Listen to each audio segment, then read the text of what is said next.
Chapter 1. Tale of the Dog.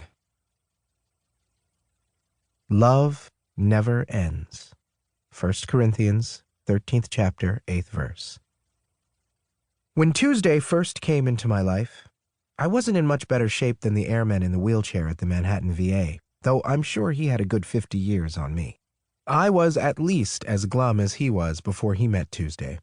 Life or death combat can do that to a person. I wasn't sleeping well. I had frequent headaches and panic attacks. I was drinking too much and gobbling pills. My marriage had been a casualty of war. It was a struggle to keep appointments, and all my friendships were strained. I walked with a limp, and even worse, I was too racked with anxiety to really go anywhere. Day and night, I sat in my cramped Brooklyn apartment and phoned down to the local deli for food. This wasn't living. It was barely existing. I was back from Iraq and out of the army and more or less waiting around to die. I would not have called myself actively suicidal. Suicide takes initiative. Bummed out and distracted as I was, I didn't have the focus to end it all. But somewhere inside of me, thank God, was a little voice that kept whispering, "You can do better than this. You can do better than this." People who know me know this story. One day I got an email from a veterans organization about a nonprofit group called ECAD, which stood for Educated Canines Assisting with Disabilities. ECAD was looking to match disabled war veterans with service dogs. Even in the heavy darkness, I figured that might be worth a try. I met a woman named Lou Picard, who ran the organization. She trained service dogs for people with physical disabilities, amputees, the visually impaired, people with muscular dystrophy and multiple sclerosis. But Lou didn't see why her work should stop there. She was convinced that a well-trained dog could be immensely helpful to someone who needed psychological assistance as well. Lou wasn't entirely alone in this belief, but she didn't have much company back then. Her timing couldn't have been more perfect for me and for a whole generation of other men and women returning to America from Iraq and Afghanistan.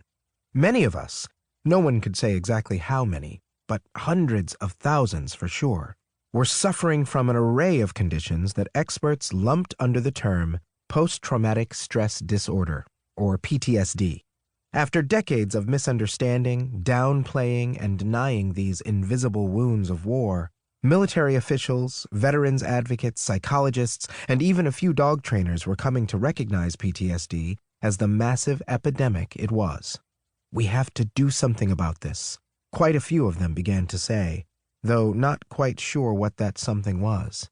Among the many approaches that seemed worth trying was the idea of partnering highly trained service dogs with men and women affected by the intense stresses of combat.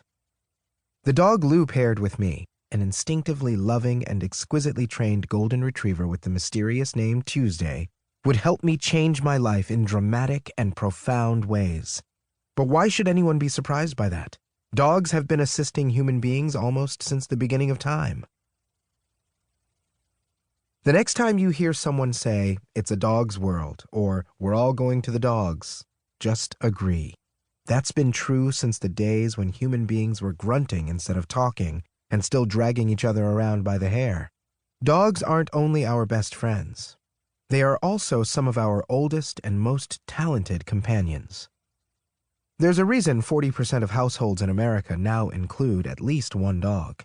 Many reasons, actually. Dogs are our pets, our children, and our caregivers.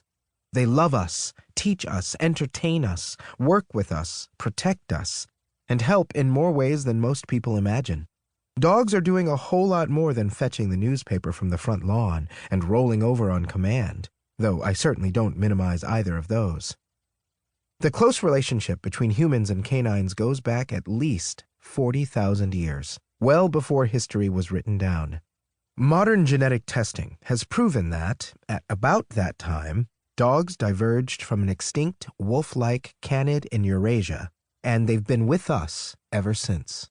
Yes, cavemen and cavewomen had cave dogs, and I'm almost certain those cave dogs had their own names. Why wouldn't they? The cave people had to call them something. Cats have been around a while, too. House cats are clearly depicted in Egyptian paintings from 3,600 years ago.